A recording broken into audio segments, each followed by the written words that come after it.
What's up, everybody? Welcome back to another deck profile here on TCG University for the card game UniVersus. My name's Tam, and today I'm going to be showing you the Ivy deck that I played for this week's Campus Championship. Let's jump into it. All right, so Ivy, what does Ivy want to do? Well, this Ivy deck, it was something that I made. It's a deck that I played, and so its entire job was to play this card, Kizuru Repa. I saw that this card existed. I saw that it had two keywords, and was like, what deck besides the now banned Gil could possibly play this card? I saw Ivy in the box, and I made it. And so this is just my attempt at making a very consistent. I always know the top card of my deck, Ivy. And so with that, let's go ahead and jump into the profile. I've got 4 reductions because one of Ivy's big issues is she has a hard time killing people. She does a great job of playing cards, but 9 times out of 10, those cards don't actually get us there. Those cards do not put enough pressure on my opponent. She's really good at drawing. She's really good at healing. She's not very good at killing. And so reduction is one of the pieces needed to put that a little bit of extra pressure. +2 speed, +2 damage in order to get the job done. Up next, we're playing double. I thought we were playing triple. Double Redemption? Wow, this card was very good for only seeing 2 of it. All right, Double Redemption. This card just guarantees me responds with Ivy's response because it says if it's completely blocked, it still deals 1. Ivy says if my attack with 2 keywords deals damage, I get to draw 1 card and then gain 2 vitality. Also, it makes my next one bigger, but that was honestly not very important. Up next, for consistency's sake, we're playing Triple Guilty Throne. This card just said draw 3 cards, and who doesn't love drawing 3? Not to mention, using its ability, you have to select 2 of the 3 cards that you drew. You remove the top 3 cards of your deck, you stack 2 from your discard pile on top, and then you drew 3. So 2 that you know, 1 that you don't know, and then if this hits, and then as a 6 mid for 7, it's probably going to hit. You're going to draw an additional one. This card says draw 4. Very strong. One of the best pieces inside of this deck is we're playing triple Cryonetic Assassination. This card is the best poke inside of Ivy because of the fact that it has the ability, if it's blocked, you draw a card and then gain 2 vitality. And Ivy says if it deals damage, you draw a card and gain 2 vitality. So you will always draw a card and gain 2 vitality. If they partial block it and they take half, you'll draw 2 cards and gain 4 vitality. You're just not allowed to partial block this attack. Not to mention, it's 5. It's randomly 5. It's kind of big. The next deck that we're playing Triple Stakeout, also only 2 keywords, and this is one of the surprise cards in this deck. People don't see this card coming because it does have the all symbol. It stuns them 4 because I don't have another really good momentum out, and it burns them for the additional. And so I just smack them. We're playing 3 Ghost Thief Funeral late in my chain because of how Ivy works and being able to consistently stack the 6 checks that are in my deck. I can play this as my 3rd, 4th card and then still have gas in the tank.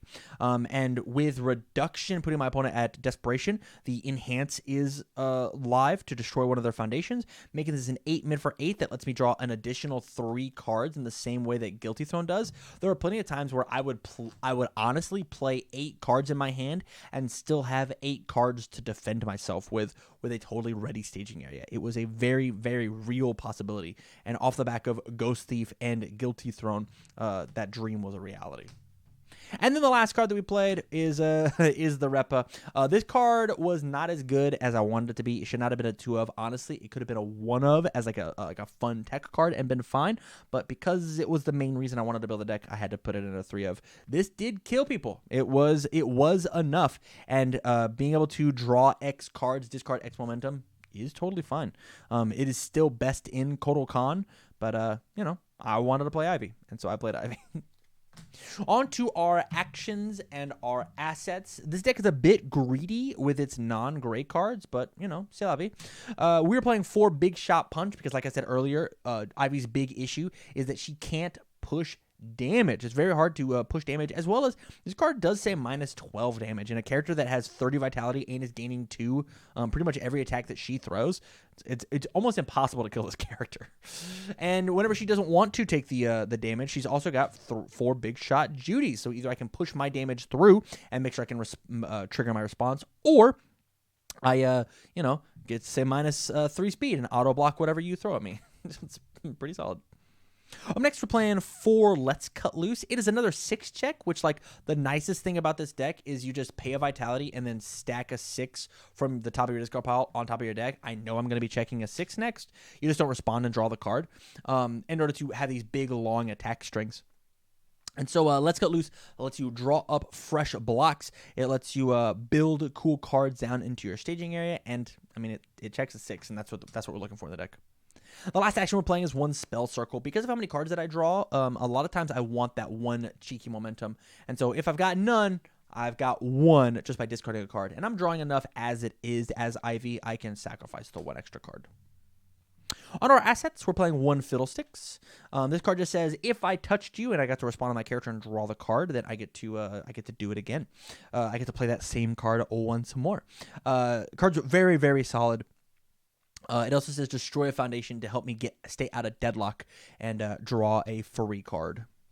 We're playing 1 Soul Calibur. Being able to turn seal weapons is very, very strong, but I do have the Soul Calibur ability, Soul Calibur set symbol, in order to go and snag any asset that I want if one of my weapon attacks deal damage.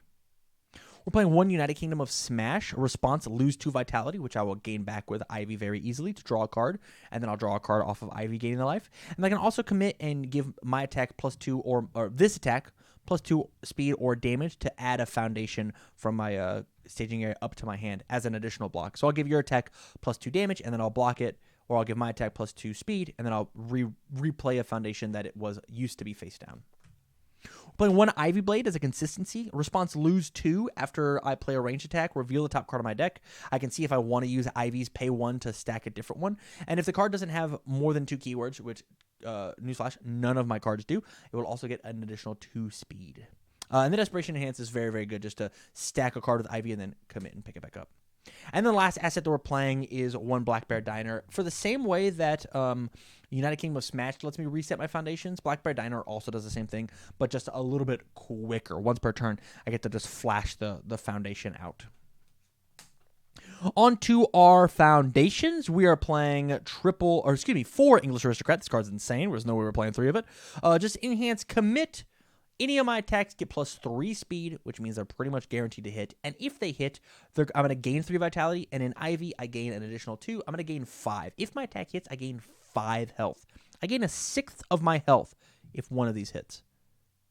Crazy. Actually insane. As well as it's got this response of after I use Ivy's ability, I can just flip and then gain 3 vitality. I can just be like, I'll go from desperation to not in desperation very, very quickly.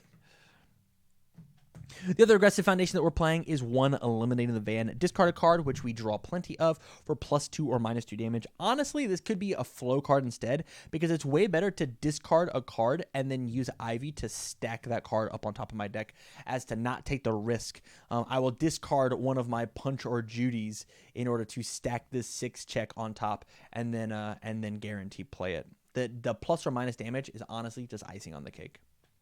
Into flow, we're playing 1 A Sun's Love. Turning my 6 hand-sized character that draws cards into a 7 hand-sized character that draws cards feels fantastic. And if they happen to grab a momentum, I will draw an additional one. Being an 8 hand-sized character that draws cards is way better than being a 6 hand-sized character that draws cards. We're playing 1 True Identity.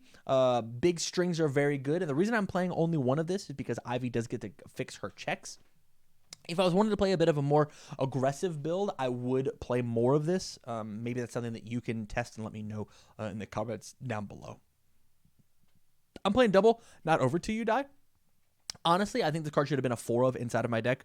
Enhance, flip, add a card from my discard pile to the top. Add an attack from my discard pile to the top of my deck, and then I hit you with Ivy, and then I get to draw that card. Or I draw that card with Fiddlesticks, or I draw that card with Ghostly Funeral. I draw that card with Guilty Throne. There are so many ways for me to draw this card that I should have just been playing 4 of it just to be more aggressive.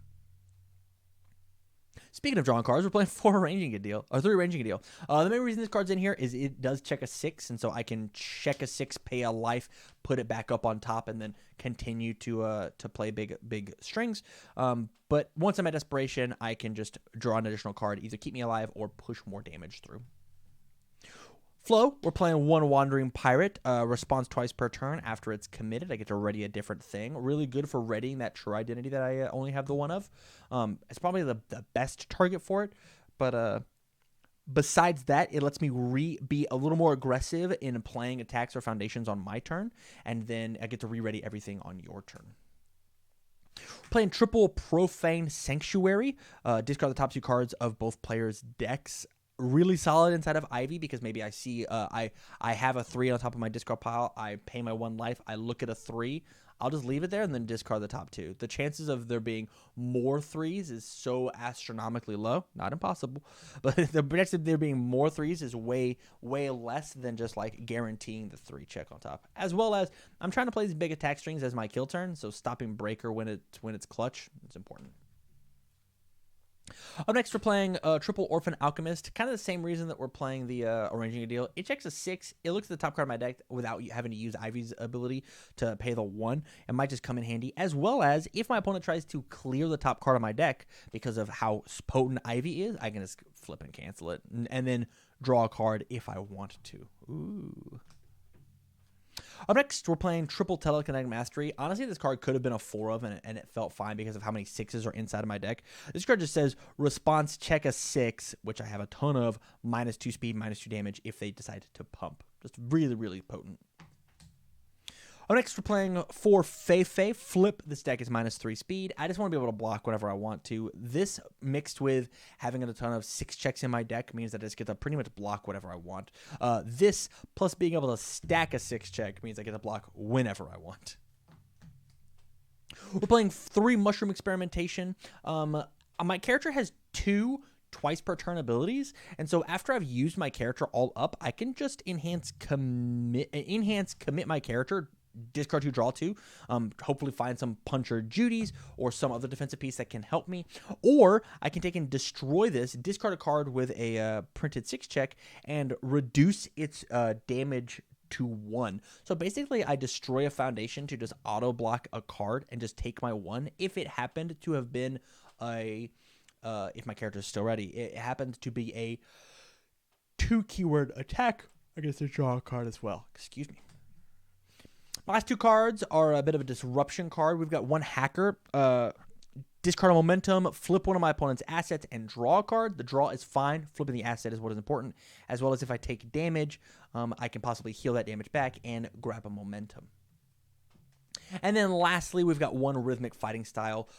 Throws are scary, especially throws like Vicious Madness. And so being able to just commit if I completely block this attack, remove it from the game, just as good enough. All right, so there you go. There was the Ivy deck that I played for this week's Campus Championship. If you like Ivy the way that I like Ivy, please let me know down in the comments down below. Any changes that you would suggest for the deck, I would love to hear them. And make sure you check out all the matches that Ivy played in out on the channel. This is a very fun Campus Championship. I really enjoyed playing the deck. If you want to talk to me or anybody else on the TCGU crew, make sure you go out and support us out on Patreon. It's the best way to get in contact with us. Patreon.com/TCG University. Sub out at the $1 level. Get access to our Discord as well as the Study Hall podcast free with no ads. With that said, let's go ahead and close out the video. Thank you much for watching the profile and stay learned.